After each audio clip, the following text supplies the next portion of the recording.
Olá pessoal, então vamos à nossa terceira e última parte da minha exposição sobre a relação entre a ciência, a tecnologia e a inovação com o desenvolvimento econômico. Vamos falar hoje sobre a terceira, na terceira parte, vamos falar sobre a segunda revolução industrial. A segunda revolução industrial, ela ocorre num período situado entre as décadas de 1870 a 1880, numa extremidade, e na outra extremidade a década de 1920 a 1930. Temos aqui duas datas interessantes nas pontas.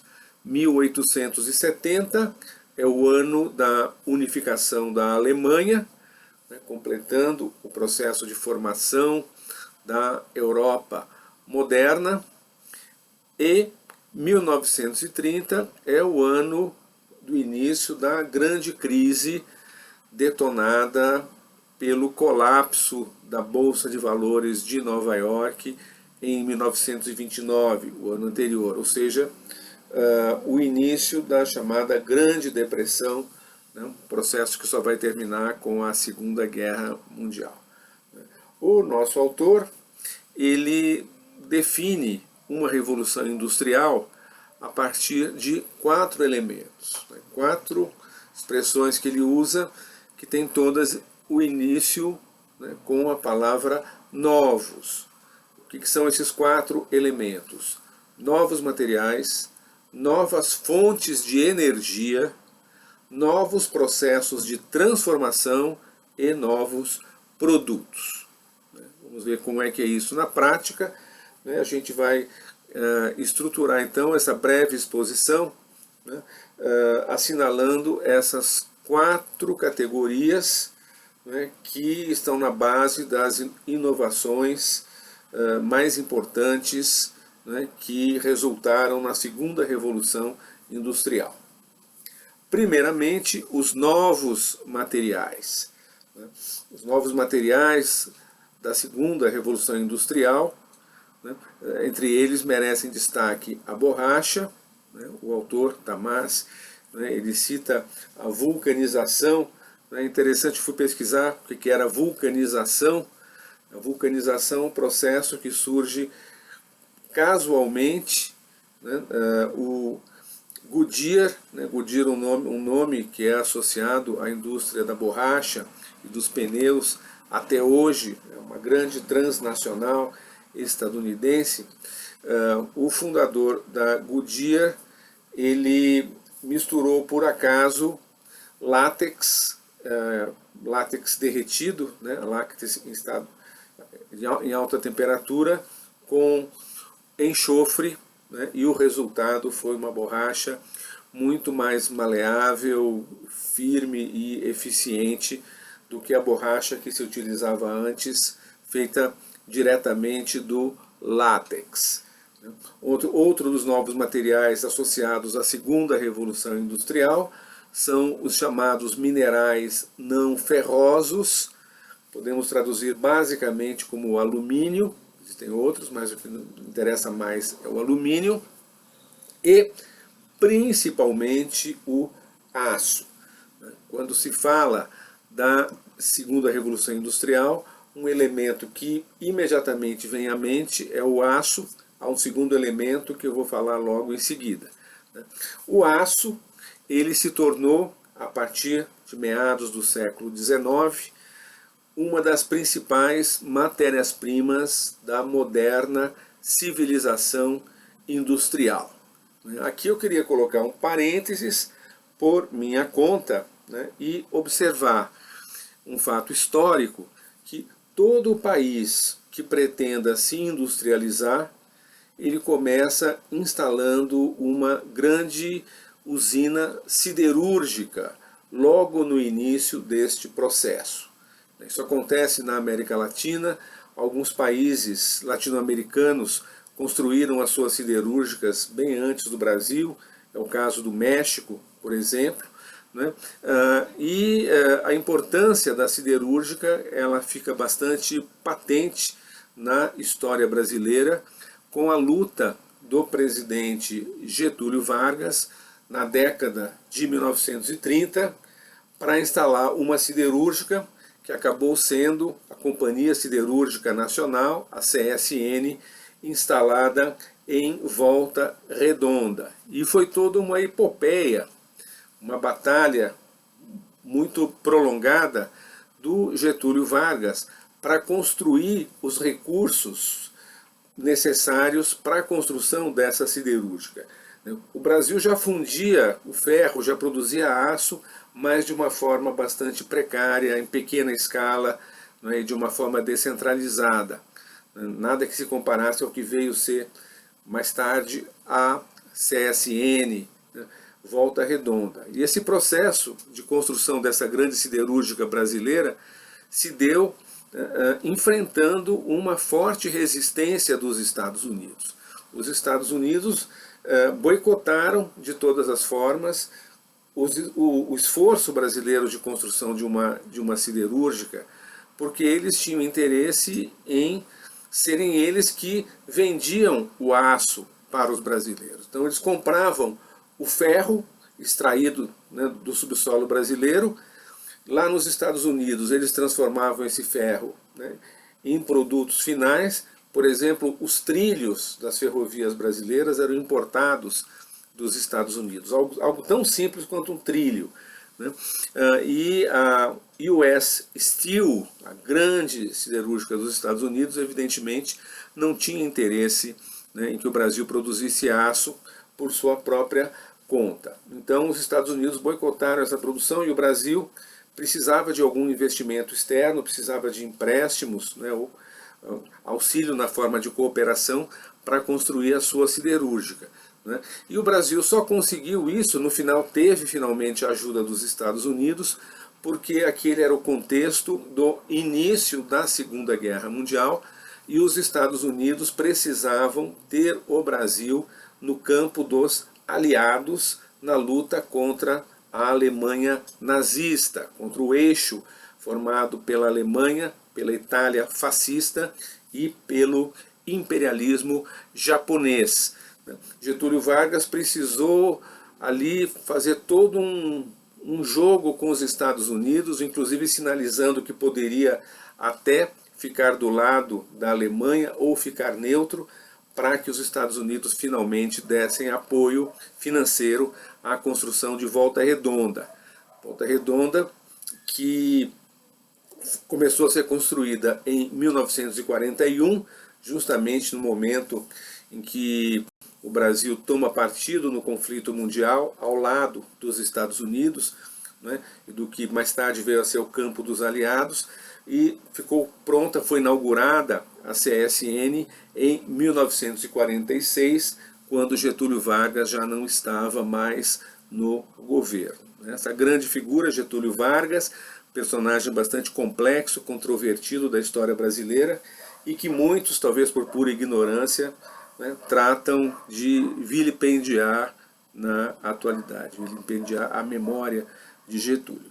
Mas voltando aqui, voltando à questão do aço, né, então, falando sobre a importância do aço, né, já que vem a centralidade do aço, né, na sociedade industrial, vem da segunda metade do século XIX.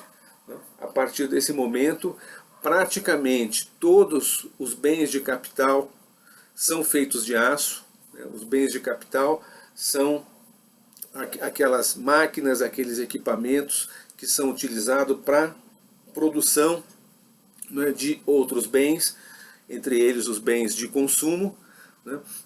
O bem de capital é aquele que você não compra na loja, é aquele que você vai encontrar na fábrica, e mesmo grande parte dos bens de consumo duráveis, já desde a segunda metade do século XIX, passaram a ser feitos de aço, como as máquinas de costura, as bicicletas. Vamos falar algo sobre esses dois bens um pouco mais adiante, né? Escreve lá o nosso autor, no texto que vocês leram: A substituição do ferro pelo aço e pelas ligas feitas a partir deste material é uma das características mais visíveis e importantes da segunda metade do século XIX. As vantagens do aço são basicamente três, as vantagens do aço em relação ao ferro: a durabilidade, a resistência e a plasticidade. É interessante, isso é tema aqui dessa nossa terceira parte, dessa aula, é interessante observar, como faz o autor, que o aço ele não surge na década de 1850. Ele já era conhecido e utilizado desde muito antes, pelo menos desde o início do século XIX. Porém, a produção de aço era extremamente difícil e cara. Então, o aço era utilizado, era um bem reservado apenas para certos produtos, como as armas, por exemplo, os revólveres eram feitos de aço, ou seja, um produto estratégico. Certos aparelhos de precisão também eram feitos de aço. A novidade da segunda revolução industrial é o surgimento e a introdução no processo produtivo de novos métodos de siderurgia, novos métodos, portanto, de fabricação de aço, que reduziram dramaticamente os custos do aço. Reduziram em até 90%, conforme assinala o texto. O resultado disso, só para dar um dado, compartilhar com vocês aqui um dado que está no próprio texto,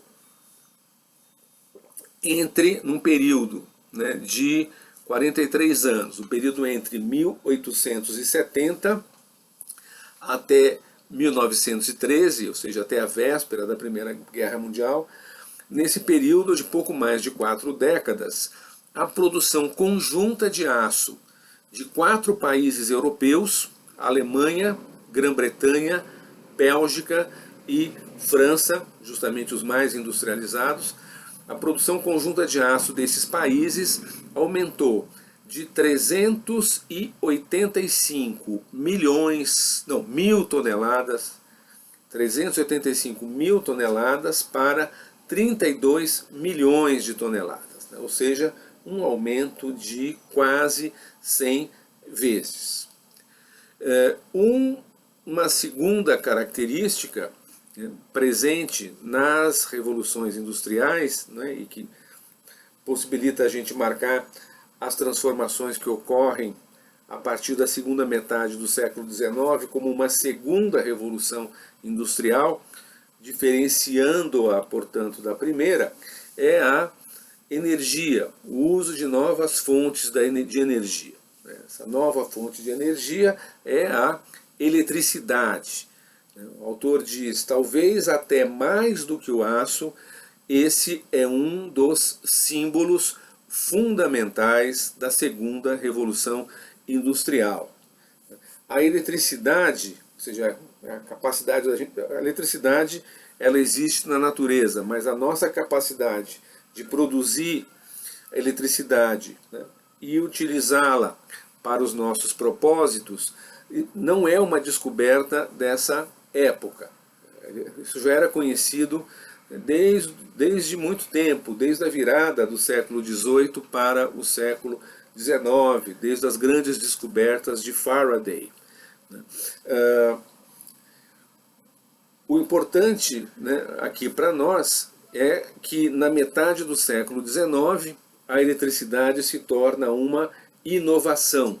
Já não é uma simples descoberta, é uma inovação, pois é nesse momento que a energia elétrica ela passa a ser efetivamente utilizada no campo econômico em grande escala.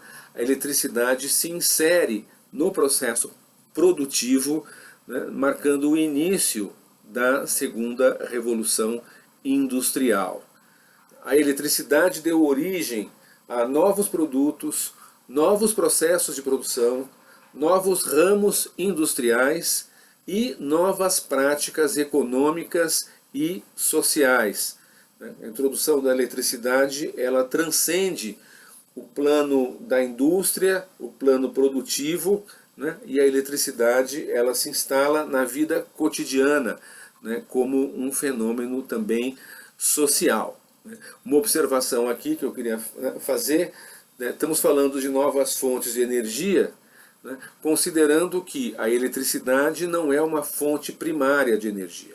As fontes primárias de energia, né, são aquelas que são utilizadas pelo ser humano, são utilizadas socialmente, economicamente, a partir do estado em que elas se encontram na natureza. O carvão é uma fonte primária de energia. O carvão é retirado da terra, carvão mineral, né, e ele é queimado de diferentes formas, em diferentes instalações, as mais importantes delas, as caldeiras, utilizadas, né, na Revolução Industrial, a primeira, a original. O petróleo é uma fonte primária de energia, a energia eólica do vento, né, a radiação solar, tudo isso são fontes primárias de energia. A cana-de-açúcar, né, né, que dá origem, né, nas usinas, né, o etanol, né, isso são fontes primárias de energia.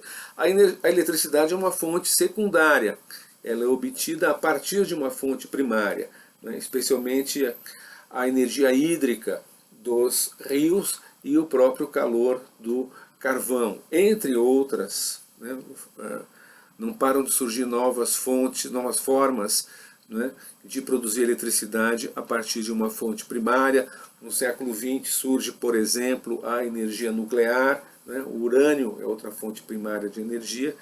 Então, só que uma observação, né, mas o importante para nós é que surge essa nova modalidade, né, de energia disponível para os processos produtivos, que é a energia elétrica.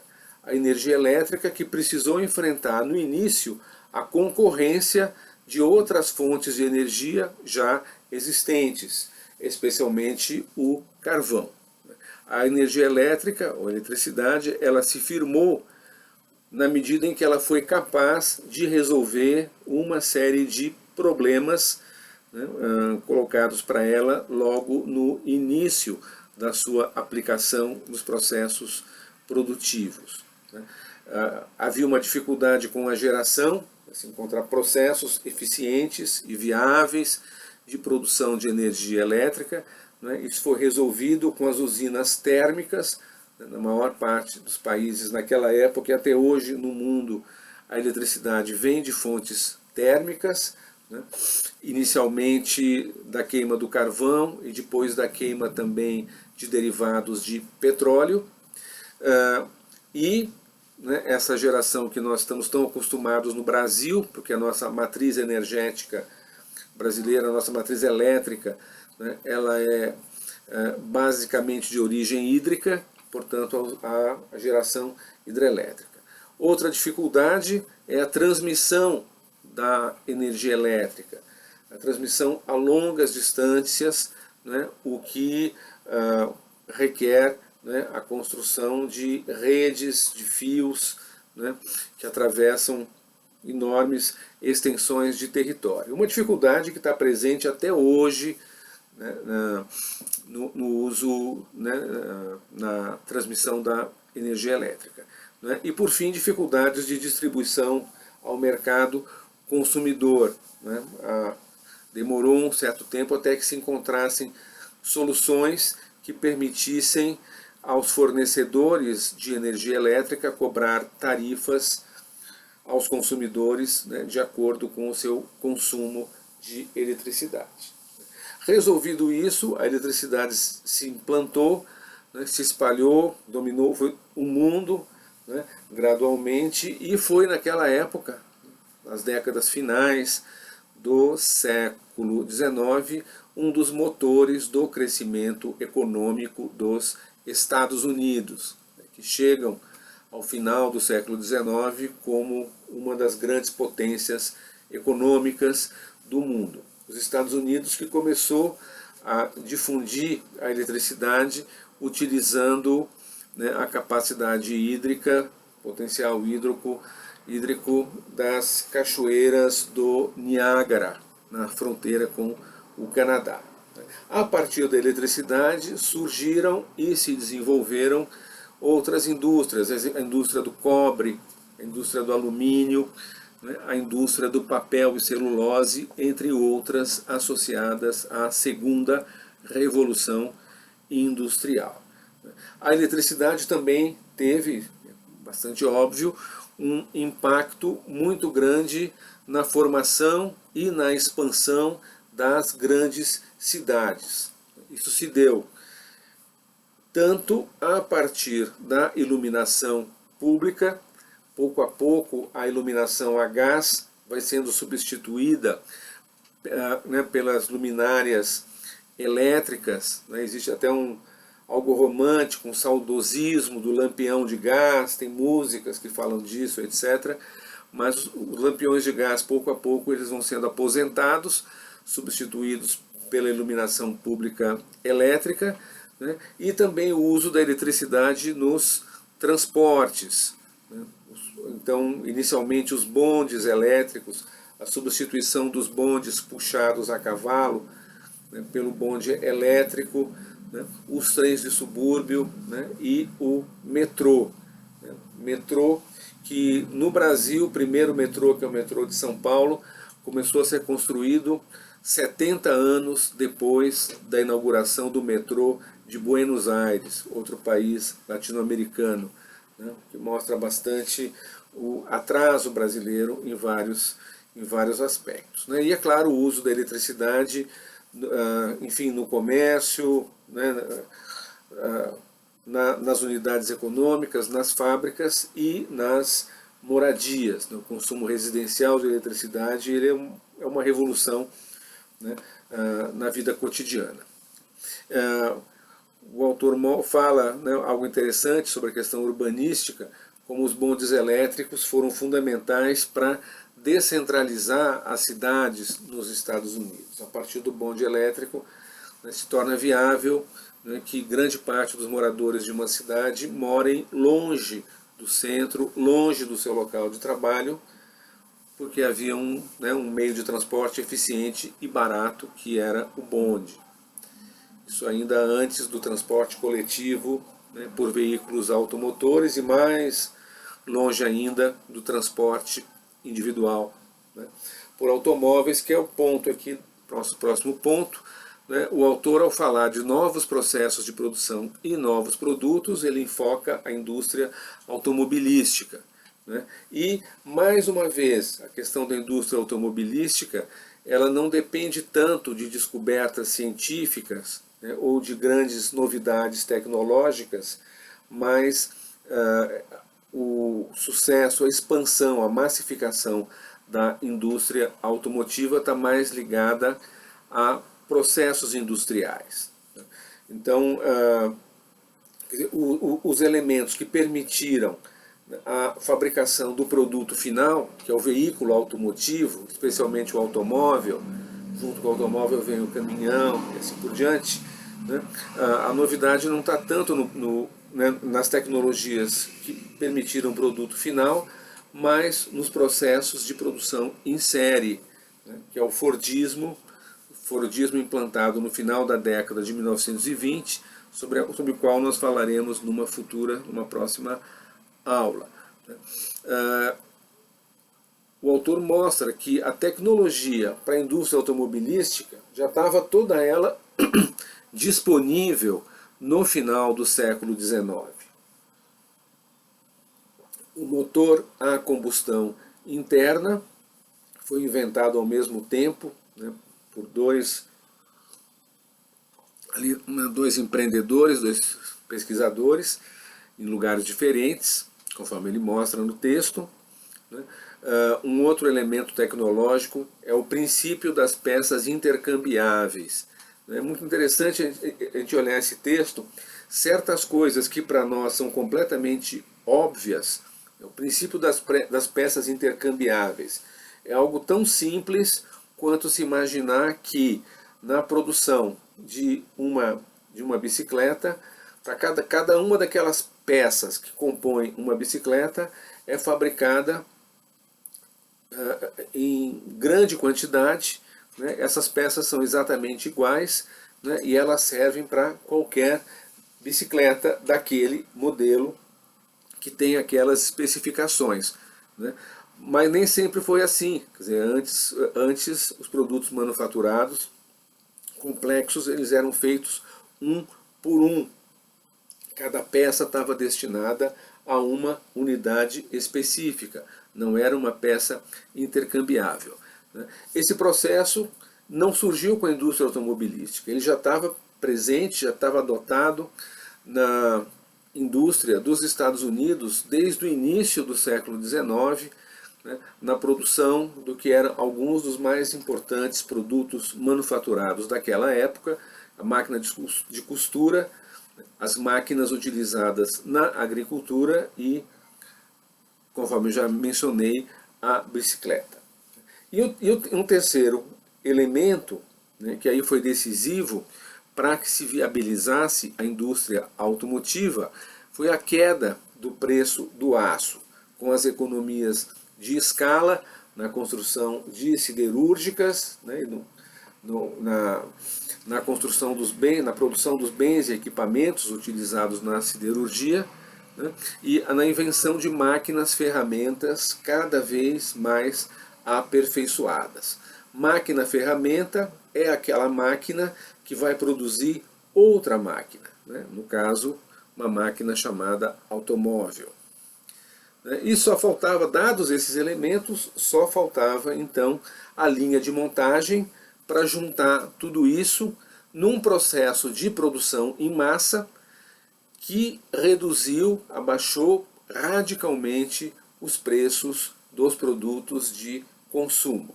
A velha ideia popularizada pelo John Ford, né, ele dizia: eu quero produzir carros que os meus operários possam comprar. Na realidade havia um pouco de demagogia nisso, demorou um certo tempo para que os operários de uma indústria automobilística, todos eles pudessem também ter, por sua vez, terem os seus automóveis, mas isso acabou acontecendo, evidentemente.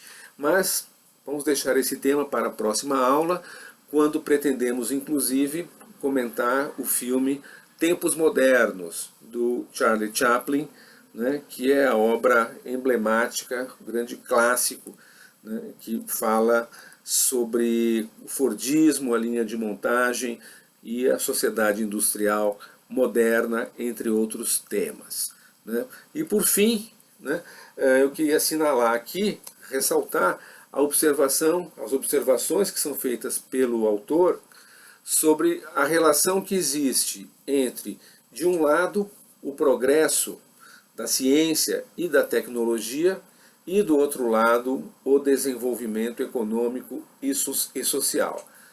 O desenvolvimento econômico e social, evidentemente, ele depende em alta medida do progresso da ciência e da tecnologia. Porém, esses dois elementos, eles estão dissociados inicialmente. Para acontecer o desenvolvimento econômico e social, não basta o avanço científico e tecnológico. É preciso que esses dois processos se conectem. Historicamente, isso ocorre de uma forma lenta e de uma forma complexa. Para a gente ter a inovação, não basta ter a descoberta científica, não basta ter a invenção, a criação de novas tecnologias. É necessário que essas descobertas e essas invenções elas se tornem inovações. A inovação acontece quando esse elemento novo ele é introduzido no processo produtivo, é introduzido na economia realmente existente. E isso às vezes leva muito tempo até que uma descoberta científica ou que uma nova tecnologia se transforme em inovação. Uma inovação, ou seja, no surgimento de novas tecnologias efetivamente utilizadas no processo econômico. Novos materiais, novos equipamentos, novas fontes de energia, novos processos produtivos e novos produtos finais. A partir daí, sim, a gente pode falar que temos a inovação, a inovação que é um dos termos centrais nessa nossa disciplina, ciência, tecnologia e sociedade. Então, eu paro por aqui, e com isso encerramos essa novidade, e partimos para a próxima etapa, que é o debate, a partir do texto já divulgado e, imagino, já lido por vocês. Abraços, então, a todos. Segunda-feira teremos a aula síncrona para o debate desses temas todos. Abraços.